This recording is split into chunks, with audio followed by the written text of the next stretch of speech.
어느 농촌 마을에 한 부인이 있었습니다. 이 부인은 무슨 일을 당하든지 밤낮 염려가 가득한 사람이었습니다. 어느 해에 풍년이 들어서 그 부인의 밭에는 감자가 많이 수확이 되었습니다. 그래서 교회 목사님이 생각하기를 이번에는 걱정하지 않겠지 해서 그 부인을 길에서 만나자 말해 주었습니다. 감자가 잘 되었다니 다행입니다. 모든 게 하나님의 은혜입니다. 그러자 이 부인이 말합니다. 에구, 감자는 잘 됐는데요, 작년에는 썩은 감자가 많아 돼지를 먹였는데 올해는 썩은 감자가 없으니 어떻게 해요? 또 몰맨 소리를 했다고 합니다. 염려는 이렇게 우리에게서 행복을 빼앗아 갑니다. 이 부인처럼 남이 부러워할 행복한 환경에서도 자신은 항상 불행한 사람이라고 여기게 만듭니다. 한마디로 마음 편할 날이 없는 것입니다. 염려한다는 헬라어 동사는 메림나오라고 하는데요, 이 메림나오, 앞에 메림은 나누다라는 뜻이에요. 나오는 마음을 가리켜요. 그러니까 두 가지 단어가 합성이 된 건데, 염려란 다시 말해서 마음을 나누는 것을 의미하고 있습니다. 염려에 사로잡히면 마음이 갈기갈기 찢겨져서 삶을 불행하게 만든다는 것이죠. 사실 염려는 실체가 없습니다. 그러나 그것이 미치는 영향은 얼마나 강력한지요. 누가복음 21장 34절에 가서 보시면 예수님께서 말세에 되어질 징조 중에 한 가지로 생활의 염려로 마음이 둔하여질 것을 예고하셨습니다. 곧 감각을 잃어버린다는 거예요. 내가 무슨 일을 해야 될지 분별이 안 되고 방향 감각을 잃어버리게 된다는 것입니다. 그래서 사람이 염려와 근심에 빠지게 되면 영적으로, 육적으로 큰 타격을 입게 되는데요, 온몸이 고통을 당하는 것이죠. 머리를 싸매기도 하고 시름시름 앓기도 하고 알 수 없는 병으로 앓다가 심신이 쇠약하죠. 목숨을 잃기도 합니다. 또 우울증에 시달리다가 자살하는 경우도 있고요. 이렇듯 염려는 영혼을 죽이고 육체도 병들게 하는 아주 해로운 마음의 병이라고 할 수가 있습니다. 그래서 예수 믿는 우리는 반드시 이 염려의 문제를 해결해야 합니다. 신앙생활을 잘하는 게 뭡니까? 염려하지 않는 겁니다. 오늘 본문에만 염려라는 단어가 5번 이상 쓰여지고 있는데요, 그만큼 예수님께서 우리들에게 염려에 대해 경각심을, 환기를 불러일으키고 있는 것이죠. 그 중에 대표적으로 3가지만 한번 나누어 볼까요? 25절에 보면 무엇을 먹을까? 무엇을 마실까? 몸을 위하여 무엇을 입을까? 염려하지 말라. 우리가 너무나 잘 아는 말씀이 나오고 있습니다. 또 27절로 가서 보시면 너희 중에 누가 염려함으로 그 키를 한 자라도 더할 수 있겠느냐. 여기 키라고 하는 것은 헬라어로 생명이라는 단어로도 번역이 가능합니다. 그러니까 네가 염려한다고 생명을 1분 1초라도 연장시킬 수 있겠느냐? 그러면 훨씬 더 의미가 와닿을 수 있겠죠. 연장은커녕 앞서 살펴본 대로 오히려 염려는 건강을 해치는 독소가 되기 때문에 생명을 단축시킬 것입니다. 결국 염려는 도움도 안 되는 것이, 아무 일도 해내지도 못하면서 우리의 생명을 좀먹어 들어가는 것입니다. 또 34절에도 나오죠. 자, 우리 한번 34절을 다 같이 읽어볼까요? 시작. 그러므로 내일 일을 위하여 염려하지 말라. 내일 일은 내일이 염려할 것이요 한날의 괴로움은 그날로 족하니라. 여기 예수님께서는 너무 염려를 하는 나머지 내일 일도 앞당겨서 염려하는 사람들이 있다는 걸 아셨어요. 그러니까 내일 일을 염려하지 마라. 내일 일은 내일이 염려할 것이다. 이게 무슨 말이에요? 내일은 우리의 소관이 아니라는 거예요. 그래서 내일 일은 내일이 염려할 것이요. 알기 쉽게 번역한 현대어 성경에 보니까 하나님께서 너희의 내일 일도 돌보아 주실 것이요, 이렇게 번역을 해 놓았어요. 자, 우리 그리스도인은 누구입니까? 예수님을 믿고 염려를 그친 사람입니다. 예수님을 믿고 우리에게 찾아온 변화가 있다면 먼저는 지난 주일날 살펴보았습니다마는 재물에 대한 생각이 바뀌는 거죠. 우리는 지금까지 재물이 내 주인이었으나 예수님을 믿으면 주인이 하나님으로 바뀌는 거 아니겠어요? 돈 하고 따라갔던 사람이 이제는 돈을 하늘에 쌓을 만큼 생각이 바뀌게 되는 것입니다. 이제 더 이상 돈의 노예가 아니라 하나님이 내 인생의 주인으로 하나님을 위해서 쓰는 선한 청지기가 되어 살아가는 것이죠. 이렇게 재물에 대한 생각이 바뀌면서 그 다음에 즉시로 따라오는 게 뭐냐면은 염려를 그치는 거예요. 염려를 그치는 거. 우리가 하나님을 내 삶의 주인으로 모셨다면 그 하나님이 나의 삶을 전적으로 책임져 주시는데 왜 염려하느냐? 그것도 왜 미련하게 내일 일까지도 앞당겨서 염려하느냐? 백해무익한 것 가지고 도와주지도 못하고 아무 일도 해내지 못하는 그 염려, 그것을 하나님을 믿는다면 내려놓아라, 우리 주님이 지금 말씀하고 있는 것입니다. 얼마나 논리적으로도 타당한 진리의 말씀입니까? 자, 혹시 이러고도요 예수님 믿고 염려하고 계신다면 우리는 오늘 예수님이 주시는 교훈을 따라서 염려의 문제를 해결해야 하겠습니다. 첫째로, 염려를 그치려면 세상의 가치를 따라 사는 삶에서 벗어나십시오. 염려는 왜 합니까? 이 세상의 것에 마음이 빼앗겨서 생기는 거예요. 한마디로 무엇이 더 중요하고 덜 중요한지 가치관이 확실하게 정립되지 않으면 혼란한 마음을 틈타서 염려가 쉽게 자리를 잡는 것입니다. 자, 우리 한번 25절 말씀을 다 같이 읽어보실까요? 자, 시작. 그러므로 내가 너희에게 이르노니 목숨을 위하여 무엇을 먹을까, 무엇을 마실까, 몸을 위하여 무엇을 입을까 염려하지 말라. 목숨이 음식보다 중하지 아니하며 몸이 의복보다 중하지 아니하냐. 목숨이 음식보다 중하고 몸이 의복보다 중하니라. 너무나 쉽고 지당한 말씀입니다. 여러분, 내 몸이 중요합니까? 먹는 음식이 중요합니까? 목숨이 중요합니까? 입는 옷이 중요합니까? 당연히 몸이 중요하고 목숨이 중요하지요. 오늘 이 말씀의 핵심은 더 중요한 것을 희생해 가면서까지 덜 중요한 것을 위해서 왜 사느냐 하는 것입니다. 왜 가장 소중한 것들을 등한히 여기고 있어도 그만, 없어도 그만인 것들을 가지고 왜 그렇게 목숨을 거느냐. 이 어리석은 자들아, 주님이 지금 우리에게 질타하듯 말씀하고 계시는 것입니다. 우리가 지금까지 살아온 모습이 바로 이런 모습이 아니었을까요? 가치관이 전도된, 그래서 덜 중요한 것에 목숨 걸고 살아왔던 그런 삶이 아니었을까요? 가끔 오늘날 우리 시대에서 되어지는 일을 보면 재물을 소유한 사람들 병원에 가서 늙음하기, 병원에서 고생하고, 또 그 자녀들은 또 감옥에 가고, 그리고 막 이혼하고, 또 예전에 높은 빌딩에서 떨어져 자살을 하고, 뭐 그 가정이 평안할 날이 없어요. 여러분, 이것이 세상의 가치관을 쫓아 살면서 우리가 바쁘게 살아왔던 우리 사회의 현주소가 아닐까요? 사람이 떡으로만 살 수 있었던가요? 그래서 떡을 먹고 배가 부르면 우리가 행복해야 되는데 정말 지금 우리가 행복하냐 하는 것입니다.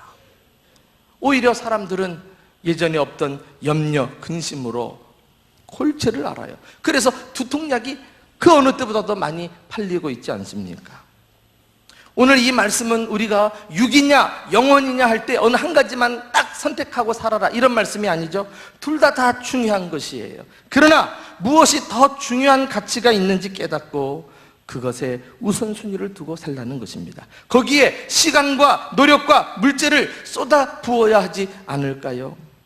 이 순서가 바뀌어버려서 덜 중요한 것에 우리가 에너지를 낭비하게 되면 염려가 따라오게 되는 것입니다. 여러분, 구약의 에서라는 인물을 아십니까? 그는 장자로 태어났어요. 하나님께서 장자에게 주시는 약속이 보장되어 있는 사람이었어요. 그러나 하나님의 축복을 업수히 여기고 동생에게 장자의 면분을 넘겨버리고 말잖아요. 우리는 이 에서를 가르쳐서 유물론자, 그리고 하나님 없이도 이 세상의 것 가지고도 잘 살 수 있다고 뻐기던 무신론자의 대표적인 인물이라고 이야기합니다. 여러분, 가룟 유다는 어떻습니까? 그는 예수님 최측근으로서 알고 보니까 가치관을 그대로 세상적인 가치관을 가지고 들어와서 예수님의 제자가 되었지만 그게 어떻게 사람이 바뀌지 않으니까 나중에 정체가 드러나잖아요. 예수님을 자신이 그렇게 좋아하는 은 30에 팔아버렸지만 실상은 자기 영혼을 돈에 팔아버린 것과 같지 않을까요? 그가 밤낮 자지 못하고 그 예수님을 팔려는 생각 때문에, 양심의 가책 때문에 그 돈 하다가 얼마나 염려, 근심, 걱정에 사로잡혀 살았을까 하는 것입니다. 나중에 자살하는 것으로 생을 포기하고 말아요.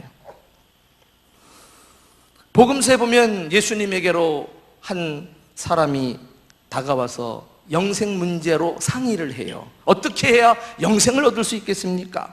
처음엔 좋았는데 예수님께서 너에게 있는 소유를 팔아 가난한 자들에게 주라.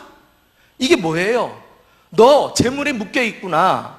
너 이 세상의 가치관에 완전히 쪄들어 있구나. 이거 내려놓고 주인을 바꾸지 않으면 절대 영생 얻을 수 없어. 이 말씀이거든요. 그런데 마가복음 10장 22절에 그 사람이 재물이 많은 고로 슬픈 기색을 띠고 근심하며 가니라. 그래서 다시는 영생을 얻을 수 있는 기회를 놓치고 마는 것입니다. 재물이 많은 고로 근심하며 가니라. 행복해야 되는데 슬픈 기색을 하고 근심하며 사는 인생, 이것이 잘못된 가치관을 따라 사는 사람의 모습이라고 할 수 있습니다. 여러분, 사실요, 우리는 꼭 염려할 것 가지고 염려하고, 그리고 염려할 때마다 이유가 있고 핑계가 있는 것 같아요. 나름대로 진지합니다. 그러나 모든 염려는 차 띄고 포 띄고 양팔 껍질을 벗기듯이 다 벗겨보고 보면은 그 중심에 탐심이 있어요. 탐심이. 이 세상 것에 대한 그릇된 욕망, 그것 내려놓지 못하고 움켜쥐고 살려고 하다가 여러 가지 일로 결국은 염려로 나타나게 되는 것입니다. 오늘 이 말씀 앞에서 혹은 나의 가치관은 어떤가? 나는 세상의 가치를 버리고 하나님께서 말씀하신 성경적 가치관을 확립하고 살아가고 있는가? 자신을 한번 돌아보는 소중한 기회가 될 수 있기를 바랍니다. 두 번째로 염려를 그치려면 나를 사랑하시는 하나님을 온전히 신뢰하십시오. 염려는 앞서 말씀드린 대로 인간의 행복과 건강만 빼앗아가는 게 아닙니다. 믿음도 빼앗아갑니다. 다른 사람은 몰라도 그리스도인이 매사에 염려하고 산다면 그 신앙은 잘못된 것입니다. 자, 우리 한번 30절 말씀 함께 읽어보실까요? 30절 시작. 오늘 있다가 내일 아궁이에 던져지는 들풀도 하나님이 이렇게 입히시거든 하물며 너희 일까보냐. 믿음이 작은 자들아. 먹을 거 입을 거 가지고 염려하는 것은 불신앙이라는 거예요. 왜요? 염려와 믿음은 결코 공존할 수 없기 때문입니다. 우리는 하나님을 신뢰하며 살 것인가, 염려하면서 살 것인가를 하나를 결정해야 합니다. 조지 뮬러라는 사람은 말했어요. 염려의 시작은 신앙의 끝이요, 신앙의 시작은 염려의 끝이다. 와, 너무나 감동되는 말씀이죠. 이거 그냥 듣고만 앉았다가 다 잊어버리면 어떡해. 이런 건 다 써야 되는데, 한번 따라할까요? 염려의 시작은 신앙의 끝이요, 신앙의 시작은 염려의 끝이다. 그러니까 예수님 믿으십니까? 그러면 그 순간 염려하기를 그쳐야 하는 것입니다. 우리가 어리석게도 자꾸 염려하니까 하나님이 어떤 분이신지 알기 쉽게 예수님이 비유를 들어서까지 설명해 주고 계십니다. 오늘 본문에는 세 가지 비유가 나오는데요. 공중의 새를 보라, 들의 백합화를 보라, 오늘 있다가 내일 아궁이에 던져지는 들풀을 보라. 이런 작은 미물을 가지고 우리에게 도전하고 계셔요. 그 한 가지 한번 예를 봅시다. 26절 함께 읽어보십시다. 자, 시작. 공중의 새를 보라. 심지도 않고 거두지도 않고 창고에 모아 들이지도 아니하되 너희 하늘 아버지께서 기르시나니 너희는 이것들보다 귀하지 아니하냐. 같은 비유를 들고 있는 누가복음에서는 이 공중의 새를 까마귀라고 언급하고 있습니다. 여러분, 까마귀는 유대인들에게 있어서 부정한 조류였습니다. 그럼에도 불구하고 이 부정한 것까지도 하나님께서는 돌보신다는 거 아닙니까? 씨를 뿌리지도 않고 수확을 거두지도 않고 우리처럼 창고를 짓지도 않았는데도 사는 데는 아무런 지장이 없다는 거예요. 한마디로 염려가 없어요. 염려가 오직 인간만이 염려하는 사람, 염려하며 살아요. 백합화는 어떻습니까? 일도 하지 않아요. 길쌈도 하지 않아요. 옷감을 짜지 않는단 말이에요. 그런데도 하나님이 먹이시고 입히시는데 그 아름다움이 솔로몬의 영광보다 더하다는 거 아니에요. 여러분, 오늘 있다가 내일 땔감으로 써서 없어져 버릴 그 하루 생명 들풀조차도 주님께서 먹이시고 입히신다면 너희가 이 까마귀보다 백합화보다 들풀보다 얼마나 더 귀하냐, 주님이 안타까이 지금 촉구하고 계시는 것입니다. 그런데요, 오늘 이 비유의 말씀을 자세히 보시면 하나님과 우리와의 관계가 잘 나타나 있어요. 하나님은 우리 아버지시고 우리는 그의 소중한 자녀라는 것입니다. 하늘 아버지께서 너희를 더 귀하게 여기지 아니하시겠느냐, 이 말씀입니다. 그러므로 우리가요, 염려스러운 문제가 엄습해 올 때 하나님 아버지로부터 내가 어떤 사랑을 받고 있으며 나는 얼마나 가치 있는 존재인지를 깨닫는다면, 그 사랑을 확신하고 산다면 결코 우리는 염려에 매이지 않게 될 것입니다. 우리가 도대체 얼마만한 가치가 있는 존재일까요? 로마서 8장 32절에 보면 자기 아들을 아끼지 아니하시고 우리 모든 사람을 위하여 내주신 이가 어찌 그 아들과 함께 모든 것을 우리에게 주시지 아니하시겠느냐. 여러분, 인간의 이 몸을 값으로 환산할 수 있을까요? 도저히 매길 수 없죠. 돈으로 너무나 가치가 나가니까. 어느 정도로? 어떤 목사님이 말씀하셨듯이 우리는 예수님 짤이 아닙니까? 예수님 짤이. 하나님께서 예수님을 내주시고 십자가에 말이죠. 그리고 우리를 구원해 주셔서 하나님 자녀 삼으신 존재들이 아닙니까? 그러니 우리가 예수님을 바라보면 내가 얼마나 큰 하나님의 사랑을 받고 있는지, 또 예수님을 보면 내가 얼마나 하나님의 돌보심과 또 앞으로도 나에게 필요한 모든 것들을 하나님이 아낌없이 공급해 주실지 우리는 전혀 의심하지 않고 확신하며 살게 될 줄로 믿습니다. 이것이 믿음 아닙니까? 이것이 예수님 믿는 사람의 자세가 아닙니까? 그래서 예수님이 하나님 아버지와 자녀와의 관계를 근거로 해서 31절, 32절에서 다시 한번 촉구하고 계시는 것입니다. 자, 우리 한번 다 같이 읽어보실까요? 시작. 그러므로 염려하여 이르기를 무엇을 먹을까, 무엇을 마실까, 무엇을 입을까 하지 말라. 이는 다 이방인들이 구하는 것이라. 너희 하늘 아버지께서 이 모든 것이 너희에게 있어야 할 줄을 아시느니라. 이방인들은 아버지가 안 계셔요. 그들은 이 땅에 버려진 고아와 같은 존재예요. 자기 자신이 힘쓰고 애쓰고 헉헉거리면서 의식주 문제를 해결받아야 살아가는 사람들 아니에요. 해결해서 사는 사람들 아니에요. 이는 다 이방인들이 구하는 것이라 하늘 아버지께서 이 모든 것이 너희에게 있어야 할 줄을 안단 말이죠. 여러분, 먹고 사는 문제, 의식주 문제를 책임져 주시는 분이라면 다른 문제는 해결해 주시지 않으실까요? 올해가 종교개혁 500주년입니다. 그래서 벌써부터 유럽은요, 그 행사를 하느라고 난리법석이에요. 종교개혁자 마틴 루터는 당시 부패한 로마 카톨릭을 상대로 주님의 교회를 바로 세우기 위해 종교개혁을 일으킵니다. 한 사람이 거대한 로마 카톨릭을 맞서 싸우는 것은 거의 불가능한 것처럼 보였습니다. 루터의 삶은 그를 반대하는 수많은 대적들에게 둘러싸여 말 그대로 생명의 위협을 느껴야만 하는 긴장의 연속이었습니다. 그럼에도 불구하고 그는 조금도 위축되지 않고 당당히 맞서서 종교개혁의 위협을 달성을 했습니다. 그 당당함의 비결은 도대체 무엇이었을까요? 하루 종일 로마 카톨릭과 싸우다가 밤늦게 집에 들어오면 루터는 자신의 방으로 들어가기 전에 창가에 다가가서 하늘을 쳐다보며 이렇게 기도했다고 합니다. 하나님, 이 세상이 내 것입니까? 아니면 하나님의 것입니까? 이 교회가 제 것입니까? 아니면 하나님의 것입니까? 당신의 세상이요, 당신의 교회가 아닙니까?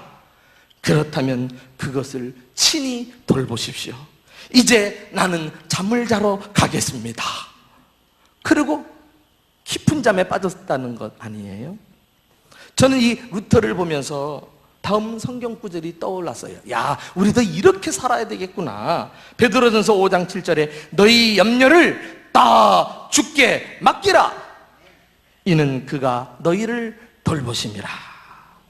루터가 위기 속에서도 평안을 유지할 수 있었던 것은 하나님께 염려를 맡겼기 때문입니다.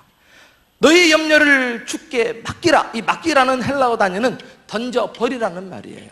루터는 믿음으로 자신의 염려를 하나님께 던져버리고, 그리고 아무것도 염려하지 않고 기도함으로 마음의 평안을 찾게 된 줄로 믿습니다. 사랑하는 교회 여러분, 여러분의 염려 보따리가 무엇입니까?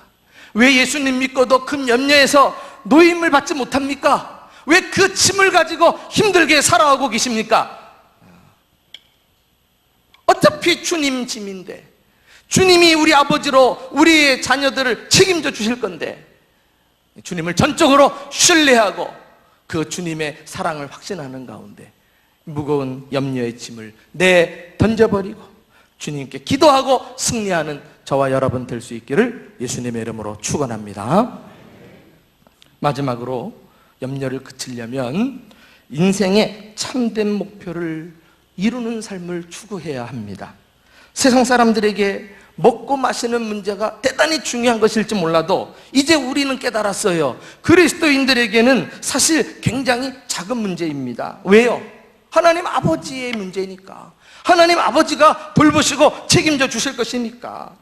그러므로 우리는 이 세상의 작은 문제 때문에 더 큰 것을 놓쳐서는 안 될 것입니다.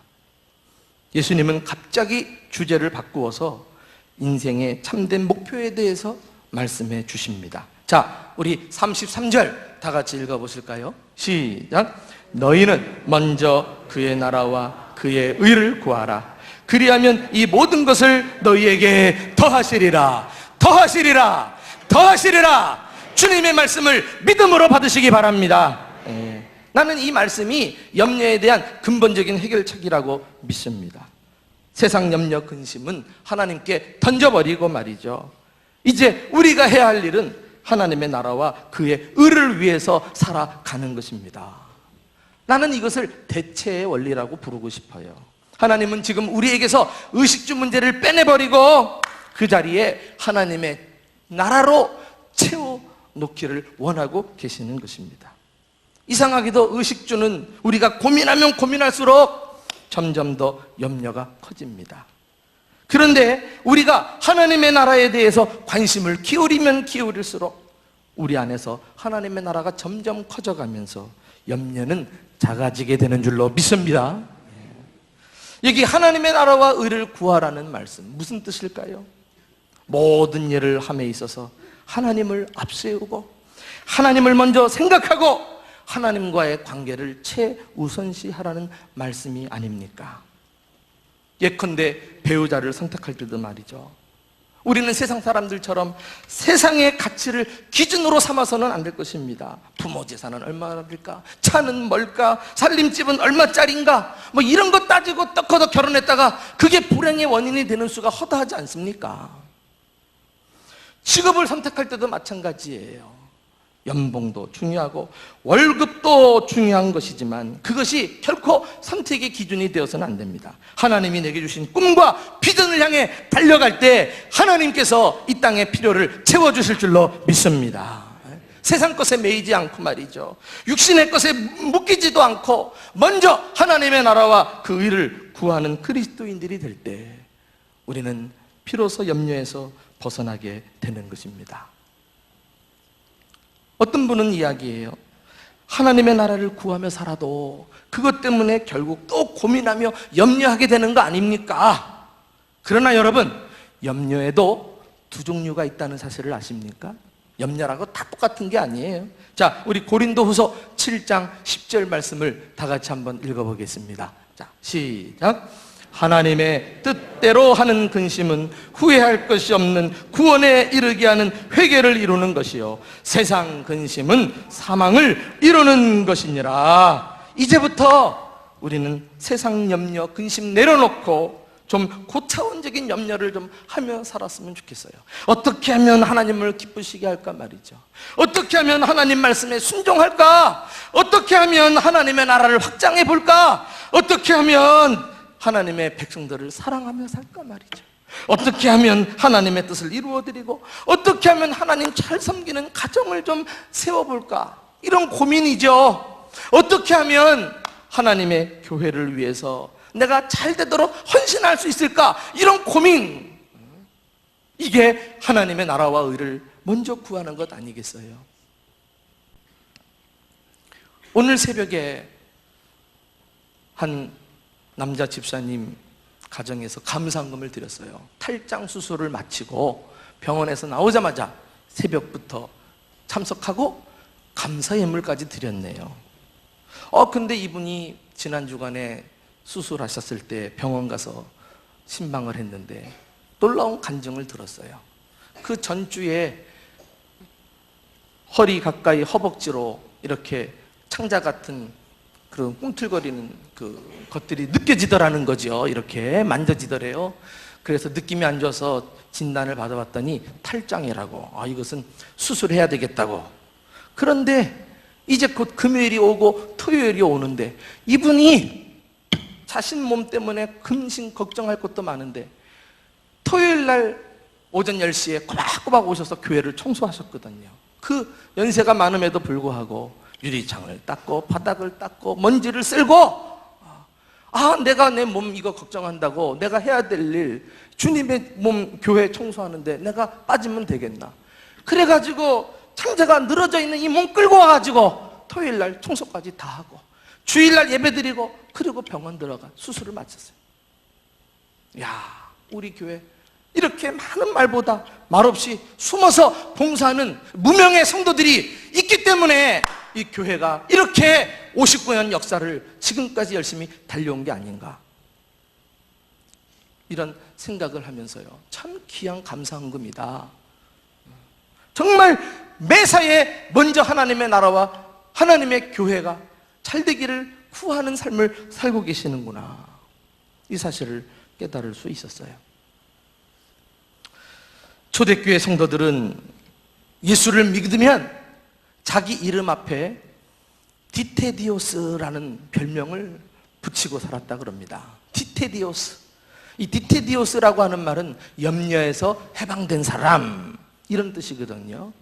디테디오스 요한, 디테디오스 바울, 그러면 염려에서 해방된 사람 요한, 염려에서 해방된 사람 바울, 이런 뜻이에요. 나는 우리 대전중부교회 성도들이 하나같이 모두가 염려에서 해방된 삶을 살아가는 이 시대에 디테디오스들이 다 될 수 있기를 예수님의 이름으로 축원합니다. 그러하기 위해서 성경적 가치관을 따라 사시기 바랍니다. 세상 사람들처럼 세상의 것에 매여서는 안 되는 것입니다. 그리고 어렵고 힘들 때마다 하나님이 나를 얼마나 사랑하시는지, 내가 어떤 존재인지, 하나님의 자녀가 되었음을, 하나님은 내 아버지가 되었음을 조금도 의심하지 말고 확신하며 살아가시기를 축원합니다. 우리의 고민은 오로지 인생의 참된 목표를 찾아 하나님의 나라를 구하는 것입니다. 하나님을 앞세우는 것입니다. 그런 자들에게 하나님은 우리의 남은 생에 염려를 그치고 진정 행복하며 성공적인 삶을 살게 해 주실 것입니다. 이 은혜가 저와 여러분의 삶 속에 날마다 넘치시기를 예수님의 이름으로 축원합니다.